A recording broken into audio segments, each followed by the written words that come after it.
जो पर्टिकुलरली ये serum enzyme है हमारा, उनके लेवल के अकॉर्डिंग वहां पे डिजीज की डायग्नोसिस की जाती है। अगर हम यहाँ पे बात करें कि क्रिएटिन काइनेज जो हमारा एंजाइम है, मोस्टली ये कौन से पर्टिकुलर डिजीज को मतलब डायग्नोस करने के लिए यूज किया जाता है। तो जो क्रिएटिन काइनेज का लेवल हम लोग चेक करते हैं, डायग्नोसिस ऑफ एक्यूट मायोकार्डियल। अब यहाँ पे एक्यूट मायोकार्डियल का डायग्नोसिस कैसे करेगा, क्योंकि यहाँ पे हार्ट के मसल में ये क्रिएटिन काइनेज प्रेजेंट है, यानी कि फाउंड है, ठीक है। तो इस कंडीशन में यहाँ पे डायग्नोसिस हम लोग एक्यूट मायोकार्डियल के कंडीशन में कर सकते हैं, इसको लेवल को चेक करके। और अगर हमारा स्केलेटल मसल जो होता है, अगर वो डैमेज हो रहा है, तब भी सीके एंजाइम की लेवल चेक करके वहां पे डायग्नोसिस होती है।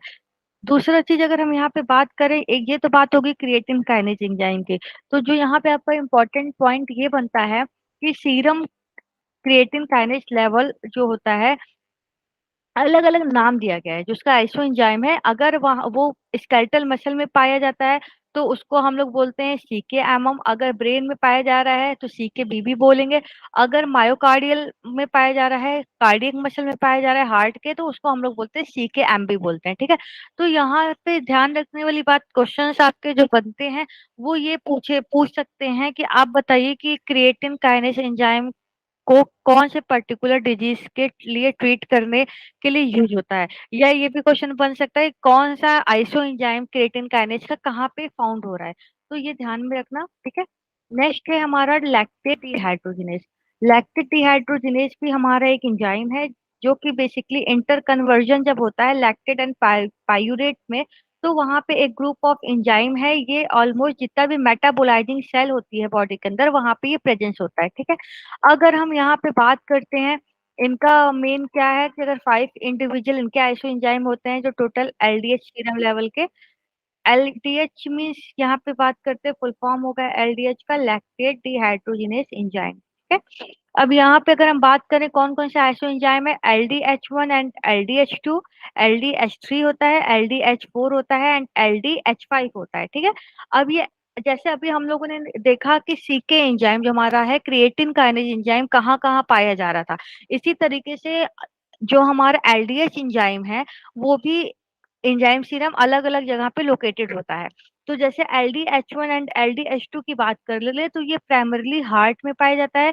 LDH3 की अगर हम बात करें तो ये लंग्स में पाया जाता है। H4 एंड H5 की अगर हम बात करते हैं तो वो लीवर एंड स्केलेटल मसल में पाया जाता है, ठीक है।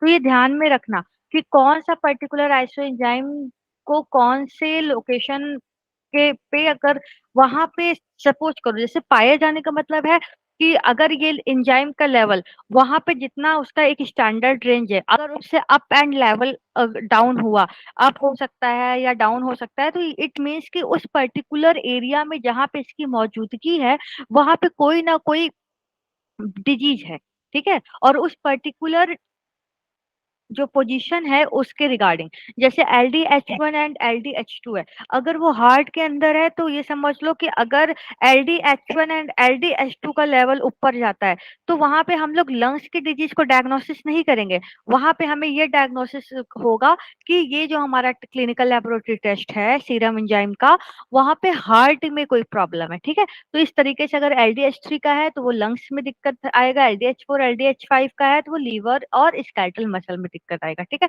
तो ये लैक्टेट डिहाइड्रोजिनेज का टेस्ट हो जाता है बेसिकली। नेक्स्ट आता है, अगर ये भी बात करते हैं, देखिए यहाँ पे लिखा है myocardial infarction, hepatic disease and lung disease. Hepatic disease मतलब एक तरीके का लिवर डिजीज बोलते हैं। मायोकार्डियल इंफार्क्शन का जो सिनोनिम्स होता है दैट इज हार्ट अटैक होता है, और ये हार्ट से रिलेटेड है, ठीक है। लंग डिजीज तो कोई भी पल्मोनरी डिजीज जो भी हो जाएगा, ठीक है। नेक्स्ट है हमारा अल्कलाइन फॉस्फेट। अल्कलाइन फॉस्फेट भी हमारा क्या है, एक सीरम एंजाइम है, ठीक है। अगर ये अल्कलाइन फॉस्फेट जो प्रोड्यूस होता है प्राइमरली कहाँ पाया जाता है, लीवर एंड बोन में पाया जाता है, ठीक है।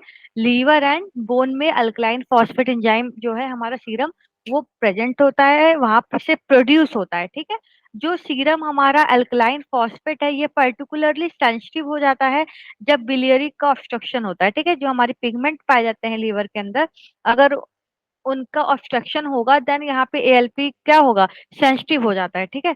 नेक्स्ट अगर बात करें, थर्ड पॉइंट क्या है इसका, इंक्रीज ऑस्टियोब्लास्टिक एक्टिविटी। जो ऑस्टियोब्लास्टिक एक्टिविटी है, ठीक है, डिफॉर्मेशन ऑफ हम कह सकते हैं बोन सेल। ठीक है। तो वहां पे अगर ये अगर ज्यादा अमाउंट पे पाया जा रहा है, तो वो क्या करेगा, ऑस्टियोब्लास्टिक एक्टिविटी को इंक्रीज कर देगा। जैसे कि एग्जांपल के तौर पे कौन सी बीमारी वहां पे डायग्नोसिस हो जाएगी, पैगेट डिजीज हो गया, हाइपर पैराथायरॉयडिज्म हो गया, ऑस्टियोमलेशिया हो गया। तो ये वर्ड जितने भी हैं आपके डिजीज के नेम, ये आपको याद होना चाहिए कि ये इन डिजीज का पर्टिकुलर अगर वहां पूछता है आपके एग्जामिनेशन में कि एंजाइम सीरम लेवल बताइए, कहाँ से पता चलेगा, that is alkaline phosphate. Next आता है हमारा aspartate amino transferase. Aspartate amino transferase भी एक हमारा सीरम एंजाइम है, एएसटी बोलते हैं इसको, शॉर्ट फॉर्म में बोलते हैं। एस्पार्टेट अमाइनो ट्रांसफरेज को फॉर्मली हम लोग जानते हैं, जो उसका नाम होता है एसजीओटी के नाम से भी जाना जाता है। ठीक है। एसजीओटी का फुल फॉर्म हो जाता है यहाँ पे serum glutamic oxalo acetic transaminase. ठीक है। ये फुल फॉर्म भी आपको जब आप क्लिनिकल लेबोरेटरी टेस्ट के बारे में पढ़ते हैं, तो ये जो बेसिक बेसिक चीजें हैं ये आपको पता होनी चाहिए कि तुम्हारा एलएसटी का क्या फुल फॉर्म होता है, एलडीएच का क्या फुल फॉर्म होता है, एएसटी का क्या फुल फॉर्म होता है, एसजीओटी का क्या फुल फॉर्म है। ठीक है। तो ये आपको स्टैंड इनका पता होना चाहिए। एसजीओटी का अगर मैं बात करूं, तो that is serum glutamic oxalo acetic transaminase है। ये कहाँ पाया जाता है, नंबर ऑफ ऑर्गन में, लेकिन प्राइमरीली कहाँ होता है, in the heart and the liver tissue में पाया जाता है। ठीक है। और लेसर इसका एक्सटेंट जो होता है वो skeletal muscle, kidney tissue and pancreatic tissue में। ठीक है। ये क्या करता है basically, damage to the heart from myocardial infarction result in increase AST level. अगर एएसटी लेवल इंक्रीज आ रहा है, ठीक है, तो इसका मतलब ये भी है कि कहीं ना कहीं आपके हार्ट में प्रॉब्लम आ रही है। Aspartate trans amino sorry aspartate amino transferase enzyme का लेवल अगर इंक्रीज हो रहा है, तो डैमेज ये आपके हार्ट को भी कर सकता है। ठीक है। अगर 8 घंटे आफ्टर इंजरी, अगर आपको कोई इंजरी हुई है और 8 घंटे के बाद आपने टेस्ट कराया और एएसटी का लेवल जो है वो बढ़ा है, ठीक है, एस्पार्टेट अमाइनो ट्रांसफरेज का जो लेवल है वो इंक्रीज है, देन वहां पे हार्ट की प्रॉब्लम हो सकती है। और भी बेसिक बेसिक है, एक्यूट हेपेटाइटिस हो गया, इंक्रीज मेडली विथ सीरियोसिस हो गया, या फैटी लीवर है उसमें भी आपका एएसटी का लेवल बढ़ा ही आता है। Levels are also increase with passive congestion of the liver such as occur in congestive heart failure. ये भी हार्ट से रिलेटेड प्रॉब्लम है। ठीक है। सीएचएफ बोलते हैं। कौन सी मेडिकेशन यूज करते हैं सीएचएफ के लिए, अगर कंजेस्टिव हार्ट फेलियर हुआ तो, कार्डियो का?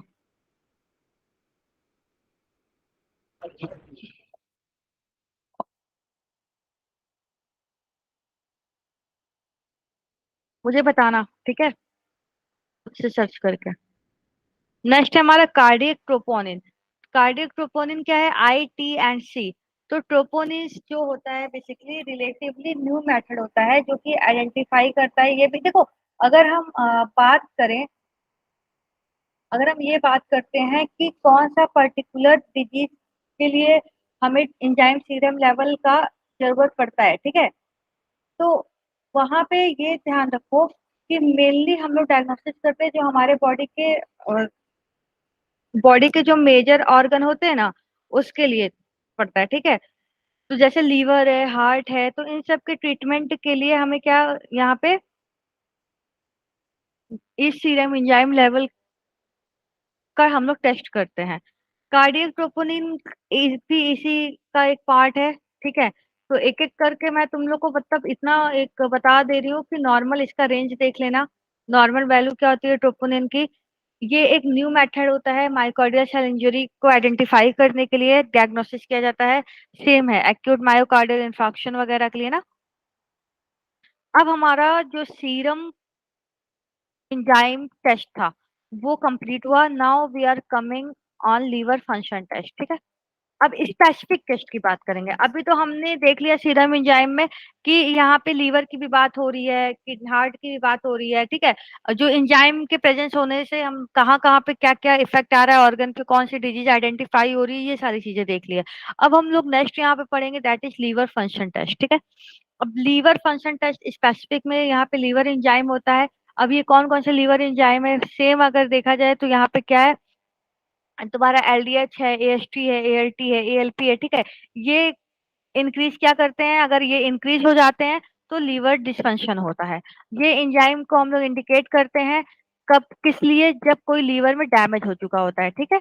तो यहाँ से हमें लीवर जब डैमेज होता है तो हमें इस लीवर एंजाइम टेस्ट से हमें पता चलता है।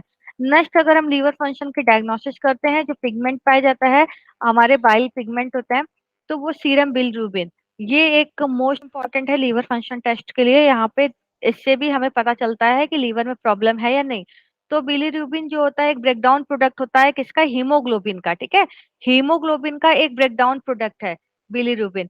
ये प्रीडोमिनेंट पिगमेंट होता है, बाइल में पाया जाता है। इफेक्टिव बिलीरुबिन जो होता है एक्सक्रीशन किस पे डिपेंड करता है, जो हमारा हिपेटोबिलियरी फंक्शन होता है ये इसी पिगमेंट पे डिपेंड करता है, जो हमारा बाइल है ना, वहाँ वो मेनली रिस्पॉन्सिबल होता है। And the rate of RBC, कितना टर्न ओवर हो रहा है। तो ये सारा टेस्ट जो हम लोग सीरम बिलिरुबिन का भी हम लोग आइडेंटिफाई मोस्टली करते हैं लीवर के प्रॉब्लम को डायग्नोसिस करने के लिए, ठीक है। तो ये भी ध्यान में देना। And the next is third है, जो बता रहे हैं कि जो नॉर्मल वैल्यू होती है टोटल सीरम बिलिरुबिन की, दैट इज 0.1 to 1.0 mg/dl, यानी mg/डेसीलीटर, या हम लोग इसको क्या बोलते हैं, 2 to 18 mm मोल पर लीटर ऑफ डायरेक्ट बिलिरुबिन, ठीक है। ये रेंज है, ये भी आप लोगों को पता होना चाहिए। नेक्स्ट, अगर हम यहाँ पे बात करें बोन मैरो, बोन मैरो से के अंदर क्या बन रहा है, रेड ब्लड सेल हो रहा है, बन रहा है, ठीक है। और इमेच्योर इरेक्टोराइट सेल प्रेजेंट है। रेड ब्लड सेल कितना है, 85%, यानी कि अगर आरबीसी फॉर्मेशन कहाँ होता है, बोन मैरो के अंदर होता है, ठीक है। नेक्स्ट, यहाँ पे क्या होगा, ये जितने भी आपके ओवरऑल प्रोसेस लिखे हैं, हीम कैटाबॉलिज्म हुआ, तुम्हारा रेटिकुलो एंडोथेलियल सिस्टम में, फिर बिलिरुबिन, फ्री बिलिरुबिन रिलीज हुआ है, फिर फ्री बिलिरुबिन जो है एल्ब्यूमिन जो प्रोटीन होता है उसके साथ कॉम्प्लेक्स बनाता है। तो ये ओवरऑल जो भी है ये पूरा फंक्शन चलता है। लास्ट में क्या होता है, रीनल एक्सक्रीशन होता है तुम्हारा यूरोबिलिनोजिन का। उसके बाद एंटर हिपैटिक सर्कुलेशन, जो ब्लड के अंदर सर्कुलेट करती है, वो भी तुम्हारा यूरोबिनोजिन होगा। लास्ट में एक्सक्रीशन होता है फीसेस के द्वारा, जो ये पिगमेंट है इसका, ठीक है। तो ये ओवरऑल क्या है, बोन मैरो से स्टार्ट हुआ एक फंक्शन है जो कि चल कॉन्टिन्यूअसली एक मेटाबॉलिज्म प्रोसेस में इन्वॉल्व हो रहा है। नेक्स्ट, अगर हम बात करें यहाँ पे, an increase in serum bilirubin result in jaundice, ठीक है। अगर सीरम बिलिरुबिन का लेवल बढ़ता है तो कौन सी डिजीज होती है, जॉन्डिस होती है ना, ये मेन पॉइंट है, इससे याद रखना। अगर बिलिरुबिन का इंक्रीज होता है लेवल तो वहां पे जॉन्डिस इंडिकेट होता है, ठीक है। डिपोजिशन हो जाता है टिश्यू के अंदर। थ्री मेजर कारण क्या है, सीरम बिलिरुबिन का इंक्रीज होने का तीन मेजर कारण क्या होता है, मुख्य कारण। तो द मेन है हिमोलिसिस होता है, दूसरा है बिलियरी ऑब्स्ट्रक्शन होना, और तीसरा है लीवर सेल नेक्रोसिस, यानी जो लीवर की सेल है वो कहीं डैमेज हो रही है। तो हीमोलिसिस में क्या होता है कि जो टोटल बिलिरुबिन है वो बढ़ता जाता है। डायरेक्ट बिलिरुबिन यूजुअली क्या होता है, कॉन्जुगेट फॉर्म में होता है, नॉर्मली होता है, लेकिन ये स्लाइटली क्या होगा, बढ़ेगा। तो यूरिन कलर उस टाइम क्या होता है, नॉर्मल होता है। अगर no bilirubin is also found in the urine, ठीक है। तो जो एक कह सकते हो कि एक्सक्रीशन वाला प्रोसेस चलता है वहां पे, तो वो कहीं ना कहीं वो भी स्टॉप हो जाता है हीमोलिसिस के वजह से। हीमोलाइसिस जो होता है, ये लाइसिस मतलब होता है ब्रेक डाउन, ठीक है। हिम सेल जो होते हैं उनका ब्रेक डाउन हो जाना, ये एक कारण होता है जिससे बिलिरुबिन का लेवल क्या हो जाता है, इंक्रीज हो जाता है, क्योंकि वो एक्सक्रीट आउट नहीं हो रहा है, ठीक है, बॉडी से। नेक्स्ट आता है हमारा बिलियरी ऑब्स्ट्रक्शन। बिलियरी ऑब्स्ट्रक्शन मतलब होता है कि यहाँ पे बेसिकली क्या होता है, अगर एक हमारी ड्रग है क्लोरप्रोमाजिन, उसके रिएक्शन से भी मे बी पॉसिबल है, ठीक है। तो बाकी यहाँ पे है कि इनके लेवल इंक्रीज होने से, बिलिरुबिन और का डायरेक्ट बिलिरुबिन अगर लेवल इंक्रीज हो रहा है तो कहीं ना कहीं यूरिन हमारी कैसी होती है, डार्क कलर की हो जाती है। लेकिन इस केस में जो बिलिरुबिन है वो यूरिन में पाया जाता है। लीवर सेल नेक्रोसिस भी हमारा एक वायरल हेपेटाइटिस का केस हो सकता है, जहाँ पे बोथ डायरेक्ट बिलिरुबिन जो हो रहा है और इनडायरेक्ट बिलिरुबिन दोनों क्या हो रहा है, कंजुगेटेड वाला और इंफ्लेमेशन जो ब्लॉक कर रहा है, वो दोनों ही लेवल इंक्रीज करता है, और यूरिन का कलर क्या होता है, डार्क हो जाता है। तो ये जितने भी हम लोग पढ़ रहे हैं, these all are important test for the liver function, ठीक है। इनके इस पिगमेंट के कहीं ना कहीं इम्बैलेंस होने की वजह से यहाँ पे, और इम्बैलेंस होने की वजह क्या क्या है यही बताया, लीवर सेल नेक्रोसिस, हेमोलिसिस हो जाता है, ठीक है, और तुम्हारा बिलियरी ऑब्स्ट्रक्शन हो जाता है, ठीक है। तो ये जितने भी है मेन इंपॉर्टेंट रीजन है। सी है that is serum protein. Serum protein जो है हमारा, सीरम प्रोटीन मेजर एल्ब्यूमिन और ग्लोब्यूलिन, ये प्रोटीन होते हैं, ठीक है।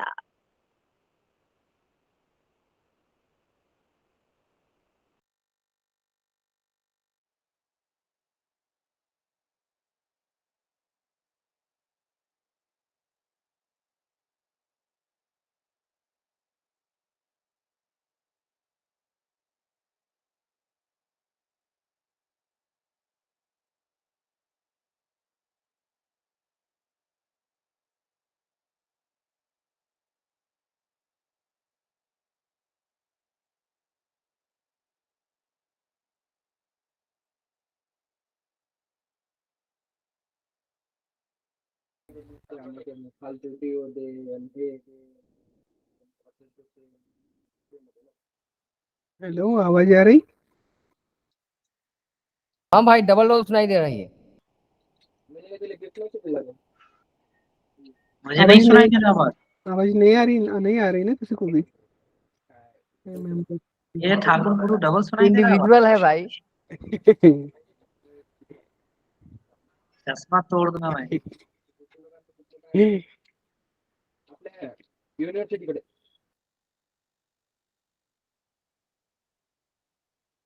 सर लोग अच्छे लोग हैं ना? सब अच्छे, आप कैसे हो?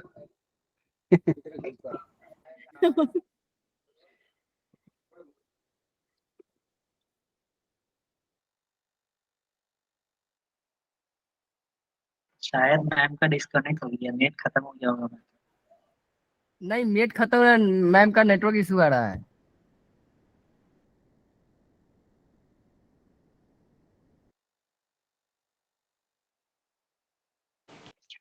आ रही है आवाज? हाँ मैम, आवाज ये ठीक है, ठीक है।